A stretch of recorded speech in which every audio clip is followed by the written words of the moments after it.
രാജ്യത്ത് നടക്കുന്ന ഏതൊരു തെരഞ്ഞെടുപ്പിന് മുൻപും പ്രീ പോൾ സർവേ ഫലങ്ങൾ പുറത്തുവരും. തെരഞ്ഞെടുപ്പിൽ ആരൊക്കെ സ്ഥാനാർത്ഥികളാകുന്നവരുടെ വിജയ സാധ്യതകൾ, അവസാനം ആര് വിജയിക്കും, എത്ര വോട്ടുകൾക്ക് അവർ വിജയിക്കും എന്നിങ്ങനെ തെരഞ്ഞെടുപ്പുമായി ബന്ധപ്പെട്ട എല്ലാ സംഗതികളും ഇപ്പോൾ സർവേയിൽ വിലയിരുത്തപ്പെടും. ഇത്തരത്തിലുള്ള പ്രീ പോൾ സർവേകൾക്ക് ആവശ്യത്തിലേറെ കാഴ്ചക്കാരും കേൾവിക്കാരുമുണ്ട്. കേരളത്തിൽ തദ്ദേശ സ്വയംഭരണ തെരഞ്ഞെടുപ്പുകൾ നടക്കുമ്പോൾ ഒരു വാർഡിൽ ആര് ജയിക്കുമെന്നുള്ളത് സംബന്ധിച്ച് പോലും പ്രാദേശിക വിലയിരുത്തലുകൾ ഉണ്ടാകാറുണ്ട്. അത്തരത്തിൽ പ്രീ പോൾ സർവേകൾ എന്നും മാധ്യമങ്ങൾക്ക് ഏറെ പ്രിയപ്പെട്ടതാണ്. ഈ സാഹചര്യത്തിൽ ഓർക്കാനുള്ള ഒരു പ്രധാന കാര്യം, കാലങ്ങളായി പ്രീ പോൾ സർവേകളിലും എക്സിറ്റ് പോളുകളിലും കൃത്യത പാലിക്കുന്ന ഒരു മാധ്യമമുണ്ട്. ദേശീയ മാധ്യമമായ ഇന്ത്യ ടുഡേ. ഇന്ത്യ ടുഡേയുടെ സർവേ ഫലങ്ങളൊക്കെ യാഥാർത്ഥ്യത്തോട് ഏറ്റവും കൂടുതൽ അടുത്തു നിൽക്കുന്നവയാണ്. നമ്മുടെ കേരളത്തിലെ മലയാള മാധ്യമങ്ങൾ തിരഞ്ഞെടുപ്പ് സമയത്ത് ഏതെങ്കിലും ഒരു പ്രീ പോൾ സർവേക്കായി കാത്തിരിക്കുന്നുണ്ടെങ്കിൽ അത് ഇന്ത്യ ടുഡേ ഗ്രൂപ്പിൻ്റെ സർവേകൾക്കായിരിക്കും. ഇന്ത്യ ടുഡേ സർവേകൾക്കുള്ള ഏറ്റവും വലിയ പ്രത്യേകത എന്താണെന്ന് ചോദിച്ചാൽ, അവർ സർവേ നടത്തുന്ന ഏജൻസി ആ സർവേയുമായി ബന്ധപ്പെട്ട് ഒരു വിഭാഗം ജനങ്ങളെ നേരിൽ കണ്ടാണ് ആ ഫലങ്ങൾ തയ്യാറാക്കുന്നത് എന്നുള്ളതാണ്.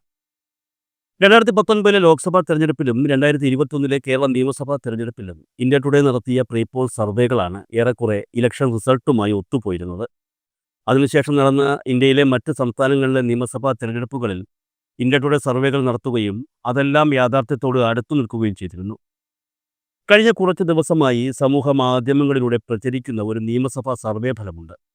നമ്മുടെ കേരളത്തെ സംബന്ധിച്ചു തന്നെ 2026 നിയമസഭാ തെരഞ്ഞെടുപ്പിൽ UDF 140-ൽ 110 സീറ്റ് നേടി അധികാരത്തിൽ വരുമെന്ന് ഇന്ത്യ ടുഡേ സർവേ നടത്തി പ്രവചിച്ചു എന്നാണ് സമൂഹ മാധ്യമങ്ങളിൽ പ്രചരിക്കുന്നത്. നിയമസഭാ തെരഞ്ഞെടുപ്പിന് ഇനിയും ഏകദേശം ഒരു വർഷം കൂടി സമയമുണ്ട്. നിയമസഭാ മണ്ഡലങ്ങളുമായി ബന്ധപ്പെട്ട സ്ഥാനാർത്ഥി സാധ്യതകളും മറ്റും ഇപ്പോൾ ചർച്ചയായിക്കൊണ്ടിരിക്കുന്ന സമയം കൂടിയാണ്. ഇനിയും തെരഞ്ഞെടുപ്പിനോട് അടുക്കാൻ ഒട്ടനവധി കടമ്പകൾ ബാക്കിയുണ്ട്. ഏകദേശം 6 മാസങ്ങൾക്ക് ശേഷം നടക്കുന്ന തദ്ദേശ സ്വയംഭരണ തെരഞ്ഞെടുപ്പിന് ശേഷം മാത്രമേ നിയമസഭാ തെരഞ്ഞെടുപ്പിൻ്റെ ഔദ്യോഗിക ഒരുക്കങ്ങൾ ആരംഭിക്കുകയുള്ളൂ.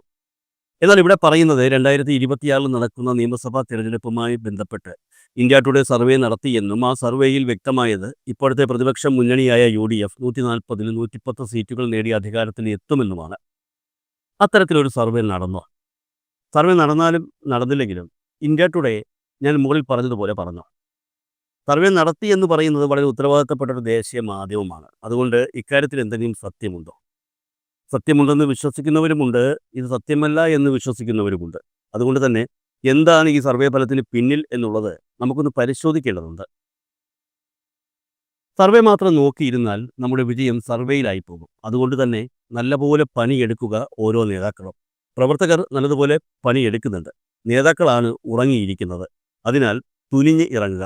അന്തിമ വിജയം നമുക്ക് തന്നെയാകും. മലയാളികൾക്ക് ശരാശരി ബോധമുണ്ടെങ്കിൽ 140 സീറ്റുകളിലും വിജയനും കൊള്ളക്കാരും പരാജയപ്പെടണം. ഉമ്മൻചാണ്ടി നയിച്ച UDFൻ്റെ ജനകീയ സർക്കാരിന് തുടർച്ച ഉണ്ടാവുകയും വേണം. സമൂഹ മാധ്യമങ്ങളിൽ ഈ സർവേ ഫലവുമായി ബന്ധപ്പെട്ട് നടന്ന പ്രചരണങ്ങളിൽ കാണാൻ സാധിച്ച ഒരു കാര്യമാണിത്. പോരാളി വാസു എന്ന പേജിൽ നിന്നും പങ്കുവച്ച പോസ്റ്റാണ് മുകളിൽ കണ്ടത്. സ്വാഭാവികമായും ഈ പോസ്റ്റ് എത്തുന്നത് UDF പ്രവർത്തകർക്കിടയിൽ, അതായത് കോൺഗ്രസ് പ്രവർത്തകർക്കിടയിൽ ആയതിനാൽ അവർ ആവേശത്തോടെ തന്നെ ഇത് സ്വീകരിച്ചിട്ടുണ്ട്. നിരവധി റിയാക്ഷനുകളും ഷെയറുകളും ഈ പോസ്റ്റിന് ലഭിച്ചിട്ടുമുണ്ട്. 2026 110 സീറ്റുകൾ നേടി UDF അധികാരത്തിൽ വരും എന്ന പോസ്റ്ററിനൊപ്പമാണ് ഈ പോസ്റ്റ് പങ്കുവച്ചിരിക്കുന്നത്. സമൂഹ മാധ്യമങ്ങളിൽ വലിയ രീതിയിൽ ഷെയർ ചെയ്യപ്പെട്ട ഈ പോസ്റ്റും പോസ്റ്ററുമാണ് യഥാർത്ഥത്തിൽ ഇത്തരത്തിലൊരു സർവേ ഫലം ഉണ്ടോ എന്ന ചോദ്യം ആദ്യം കൊണ്ടുവന്നത്. ഇന്ത്യ ടുഡേ പോലെയുള്ള വളരെ മുൻനിരയിൽ നിൽക്കുന്ന ഒരു ദേശീയ മാധ്യമം ഇത്തരത്തിലൊരു സർവേ നടത്തി അതിൻ്റെ ഫലം തയ്യാറാക്കി ആ ഫലത്തിൽ കേരളത്തിൽ UDF 110 സീറ്റുകൾ നേടി അധികാരത്തിൽ വരുമെന്ന് പറയുമ്പോൾ തീർച്ചയായും അത് ആധികാരികമാവുകയാണ്. കാരണം ഇന്ത്യ ടുഡേ, ആജ്തക് എന്നീ മാധ്യമങ്ങൾ അത്രത്തോളം ഇന്ത്യയിലെ ജനങ്ങളെ സ്വാധീനിക്കുന്നുണ്ട്. അതുകൊണ്ട് തന്നെ ഇന്ത്യ ടുഡേ ഇത്തരത്തിലൊരു സർവേ നടത്തി ഫലം പുറത്തുവിട്ടിട്ടുണ്ടോ എന്ന് പരിശോധിക്കേണ്ടത് ആവശ്യമാണല്ലോ. പോരാളി വാസു എന്ന സോഷ്യൽ മീഡിയ ഹാൻഡിലിൽ നിന്നും ഈ പോസ്റ്റർ ഷെയർ ചെയ്തിരിക്കുന്നത് 2025 ഫെബ്രുവരി 14-നാണ്, അതായത് കഴിഞ്ഞ മാസം. ഇതുമായി ബന്ധപ്പെട്ട് നമ്മൾ ഇന്ത്യ ടുഡേയുടെയോ ആജ്തക്കിൻ്റെയോ വാർത്തകൾ പരിശോധിക്കുകയാണെങ്കിൽ ഒരു കാര്യം നമുക്ക് മനസ്സിലാകും.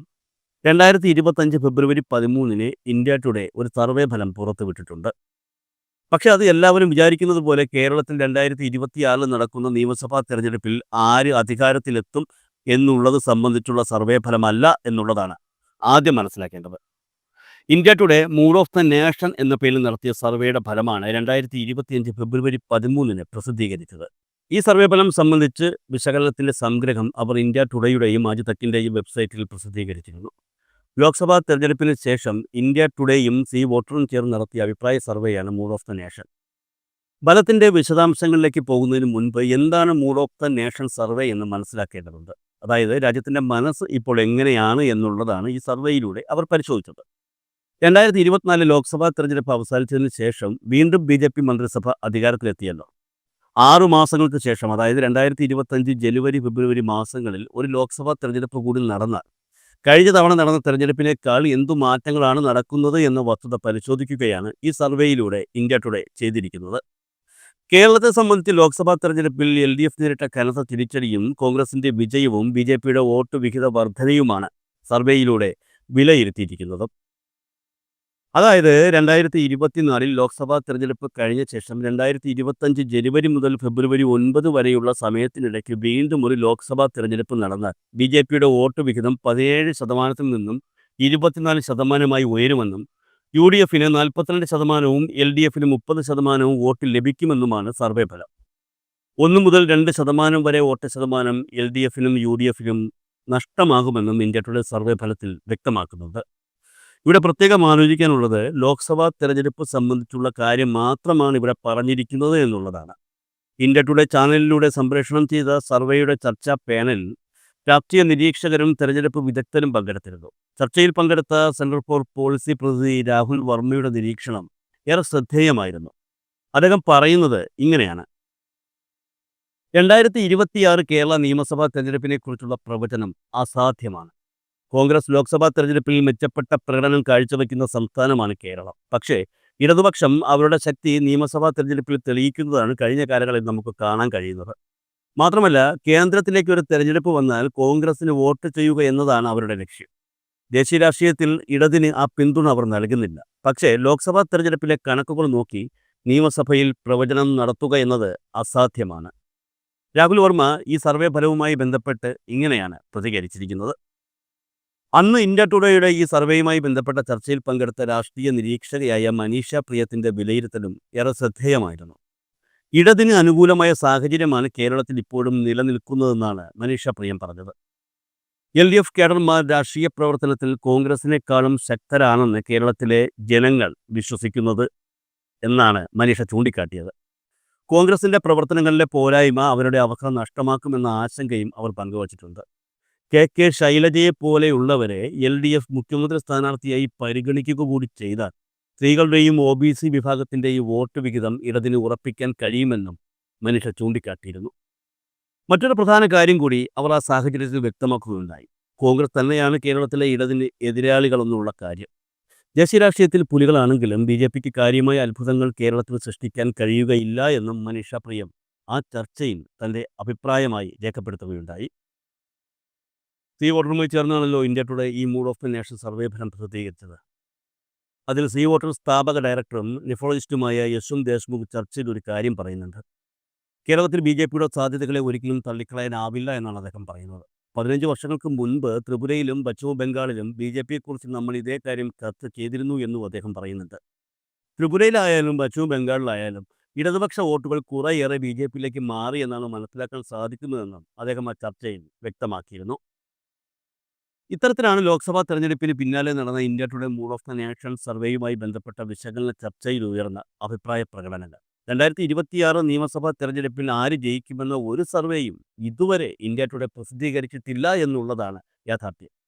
മാത്രമല്ല, മൂഡ് ഓഫ് ദ നേഷൻ സർവേയുമായി ബന്ധപ്പെട്ട ചർച്ചയിൽ പങ്കെടുത്ത രാഷ്ട്രീയ നിരീക്ഷകരും തെരഞ്ഞെടുപ്പ് വിദഗ്ധരും ഇടതുപക്ഷത്തിന് വീണ്ടും ഒരു സാധ്യത തള്ളിക്കളയുന്നുമില്ല എന്നുള്ളതാണ് യാഥാർത്ഥ്യം. അതുകൊണ്ട് തന്നെ 110 സീറ്റ് നേടി UDF അധികാരത്തിൽ വരുമെന്ന് ഇന്ത്യ ടുഡേ സർവേ പ്രസിദ്ധീകരിച്ചു എന്ന പേരിലുള്ള പ്രചരണം യഥാർത്ഥത്തിൽ നടന്ന സംഭവമല്ല. അങ്ങനെ ഒരു സർവേ നടന്നിട്ടില്ല. അങ്ങനെയൊരു സർവേ ഫലം പ്രസിദ്ധീകരിച്ചിട്ടുമില്ല. ഇതെല്ലാം അടിസ്ഥാനരഹിതമാണെന്ന് തന്നെ നമുക്ക് ഉറപ്പിക്കാം. അതായത് പറഞ്ഞു വന്നത് ഇത്രയേ ഉള്ളൂ: കേരളത്തിൽ 2026 നടക്കാൻ പോകുന്നത് ഏകപക്ഷീയമായ ഒരു തെരഞ്ഞെടുപ്പ് ആയിരിക്കില്ല. LDFനും UDFനും സമാസമം പോരാട്ടം നടക്കുന്ന ഒരു തെരഞ്ഞെടുപ്പായിരിക്കും 2026. മാത്രമല്ല, അതിനിടയിൽ BJPയുടെ ശക്തി പ്രകടനത്തിനും കേരളം വേദിയാകും. 2016 ഒരു നിയമസഭാ സീറ്റ് നേടി BJP തങ്ങളുടെ ശക്തി അന്ന് തെളിയിച്ചതാണ്. ഇന്ന് ആ സാഹചര്യമല്ല. അന്ന് നിയമം മാത്രമാണ് BJPക്ക് അനുകൂലമായി നിന്നതെങ്കിൽ ഇന്ന് കേരളത്തിൽ അങ്ങോളം ഇങ്ങോളം 6ഓളം നിയമസഭാ മണ്ഡലങ്ങൾ BJPക്ക് അനുകൂലമായി നിൽക്കുന്നുണ്ട് എന്നുള്ളതും കൂടി നമ്മൾ ആലോചിക്കണം. അതുകൊണ്ട് തന്നെ ഒരു രാഷ്ട്രീയ പാർട്ടിയും ഇല്ലാത്ത തെരഞ്ഞെടുപ്പ് ഫലത്തിൻ്റെ പേരിൽ മനക്കോട്ടകൾ കെട്ടി ഇരിക്കേണ്ട എന്നുള്ളതാണ് ഈ സാഹചര്യത്തിൽ പറയാനുള്ളതും.